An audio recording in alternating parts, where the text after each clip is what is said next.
Bienvenidos a un nuevo capítulo de Cuéntame de Ciencia. Estaba viendo redes sociales y me salió un post que decía que en este último tiempo las extinciones han sido masivas, ante lo cual quedé un poco en shock. Porque ¿cómo es posible que se mueran tantas especies y no haya unas nuevas? Algo así como para reemplazar, digo yo. Por eso fue que me puse a leer sobre las especies y cómo se forman unas nuevas. Partamos diciendo que es una especie. Una especie se define como un grupo de individuos de la misma especie que pueden entrecruzarse entre sí y dejar descendencia fértil. Es decir, que los pumas solamente se van a aparear con pumas y van a tener descendencia que van a ser pumas que van a ser fértiles y por lo tanto van a poder seguir teniendo hijos. Si pensamos ahora en procesos evolutivos, tenemos que empezar en su origen. Darwin y Wallace, entre 1858 y 1859, obtuvieron el primer acercamiento, pero esta teoría que hablaba sobre la selección natural se fue cayendo con el tiempo, debido a que dejaban algo muy importante fuera de la ecuación, la genética. Fue 50 años después que se les presenta este problema a unos matemáticos. ¿Cómo era posible que se mantuviera la misma distribución genética una generación posterior a la estudiada? Pues ellos resolvieron mediante fórmulas matemáticas que la variabilidad genética se mantenía en las poblaciones. Es decir, ciertos rasgos de una población se iban a mantener en poblaciones futuras. Ahora, ¿cómo obtenemos nuevas especies? Pues existe un mecanismo llamado aislamiento reproductivo que impiden los flujos de genes entre poblaciones. Hay dos aislamientos reproductivos, unos llamados presigóticos, que son los que se dan en la fecundación, donde ésta impide que se unan dos células sexuales para formar cigotos. Y hay otro aislamiento que es posigótico, que ocurre después de la fecundación, donde por ejemplo la descendencia es estéril. O bien, en la adultez una población de X especie se separa geográficamente y después de pasar un tiempo la especie X ya no existe, sino que existe una especie X1 y una X2.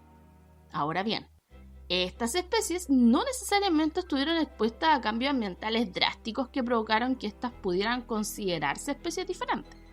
Pues no es tan así.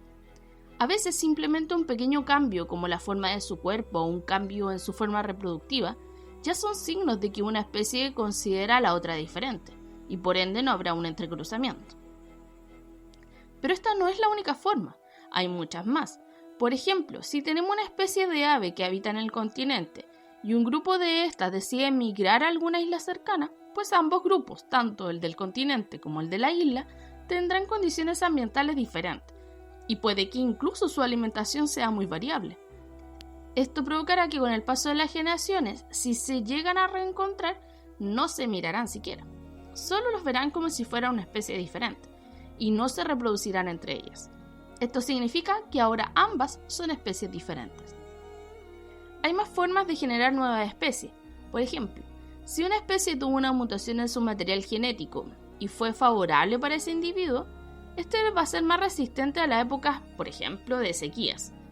Este individuo va a tener una descendencia que quizás alguna herede esa mutación. Y si tiene mayor sobrevivencia a la especie ya existente, esta le permite migrar a zonas más calurosas y la otra especie se va a quedar donde estaba originalmente. Pues ahí tendremos una especiación que va en gradiente geográfico, es decir, que existirá un cambio en la especie, pero que también habrá un movimiento de la población hacia otras zonas. En el caso de que la especie original y aquella que tiene la mutación se vuelvan a reencontrar, es probable que ya no tengan descendientes fértiles. Pero no creas que esto es tan sencillo y que lo podrás ver en 1 o 2 años. Estos son procesos bastante largos que duran años, décadas, cientos de años, y que solo lo podemos estudiar mediante la genética. Por eso es importante que la ciencia siempre se esté moviendo, que esté investigando, porque esto no se ve a simple vista. No es solamente que el gato blanco no quiere entrecruzarse con el gato tricolor, sino que esto tiene fundamentos genéticos. Si no, pregúntate, ¿por qué si somos tan parecidos genéticamente a los chimpancés, no nos reproducimos con ellos? Para algunos quizás suena asqueroso, y eso es porque nuestra genética también nos dice que solo debemos reproducirnos con individuos de nuestra misma especie.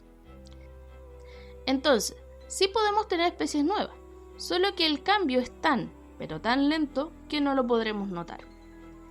A pesar de tener especies nuevas, es mayor el número de especies que tenemos en peligro de extinción. Por eso es que te pido que cuides tu entorno, a los animales, a los vegetales y a todo lo que nos rodea, porque no solo vives en el planeta Tierra para estudiar, sino también para convivir con cientos de seres que tienen un granito de arena que aportar.